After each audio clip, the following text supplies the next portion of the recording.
Hi, welcome to NSM cooking channel. இன்றைக்கி mutton சேர்வா தான் நான் செய்ய போகிறேன். இது இட்லி தோசைக்கெலாம் சூப்பராக இருக்கும்.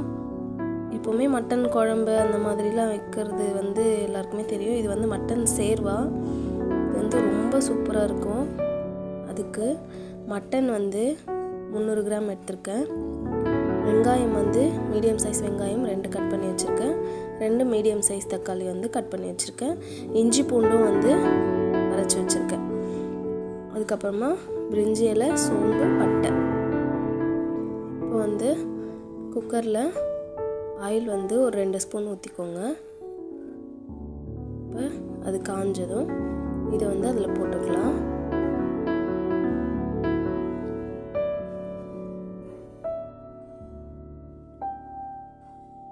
இப்போ வெங்காயமும் அதிலே சேர்த்துக்கலாம்.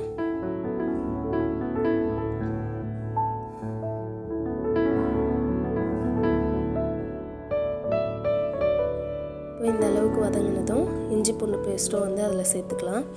சேர்த்துட்டு நல்லா வதக்கி விடணும். இப்போ 1 ஸ்பூன் கல்லுப்பு. சீக்கிரமாக வதங்கிடும். இது எனக்கு எங்கள் அப்பா எனக்கு சொல்லி கொடுத்தது டிஷ் இது. இப்போ தக்காளி சேர்த்துக்கோங்க. ஒரு நாள் எங்கள் அப்பா வீட்டுக்கு வந்தார். அப்போ இந்த மாதிரி சொன்னார், எனக்கு நானே செய்கிறேம்மா அப்படின்ட்டு. சரிப்பா நீங்கள் செய்யுங்க அப்படி சொல்லிட்டு அவர் செஞ்சார். இப்போ பாருங்கள், மட்டன் போட்டுக்கோங்க. அப்போ தான் நான் அவர்கிட்ட கற்றுக்கிட்டேன். டேஸ்ட் வேறு லெவலாக இருந்துச்சு. மஞ்சள் தூள் ஒரு 1/2 ஸ்பூன். கரம் மசாலா ஒரு ஸ்பூன் போட்டுக்கலாம். குழம்பு மிளகாய் தூள் நான் 3 ஸ்பூன் போடுறேன்.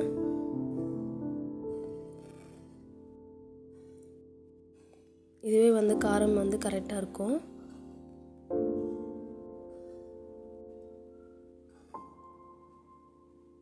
இப்போ தண்ணி ஆட் பண்ணிக்கணும்.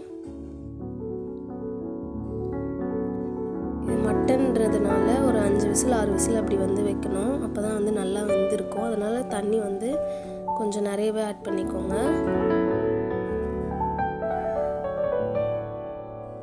சால்ட் இப்போ எனக்கு பத்தலை, அதனால் நான் 1 ஸ்பூன் போட்டிருக்கேன். நீங்கள் டேஸ்ட் பண்ணிவிட்டு அது போட்டுக்கோங்க. இப்போ திருப்பியும் நான் ஆட் பண்ணுற தண்ணி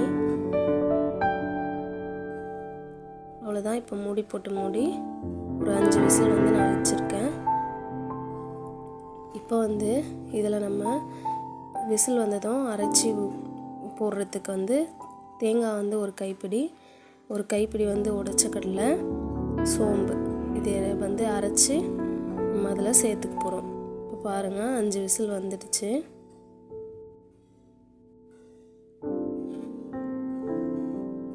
இப்போ இதில்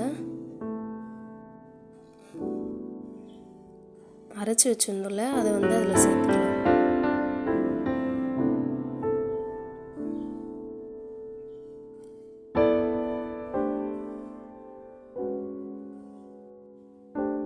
சேர்த்துட்டு இப்போ வாசனைக்காக கொத்தமல்லி, கருவேப்பிலை 2மே போட்டிருக்கேன்.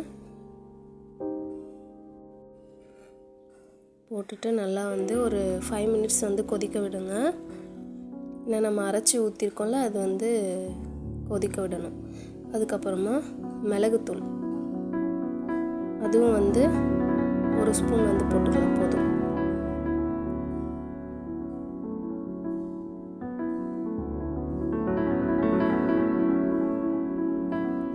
இது சூப்பராக இருக்கும். இட்லி தோசைக்கெலாம் கண்டிப்பாக மிஸ் பண்ணிடாதீங்க.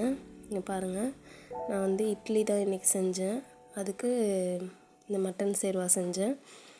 அது உங்களுக்கும் ஷேர் பண்ணணும் அப்படின்னு தான் நான் உங்களுக்கு இப்போ ஷேர் பண்ணுறேன். அவ்வளோதான்.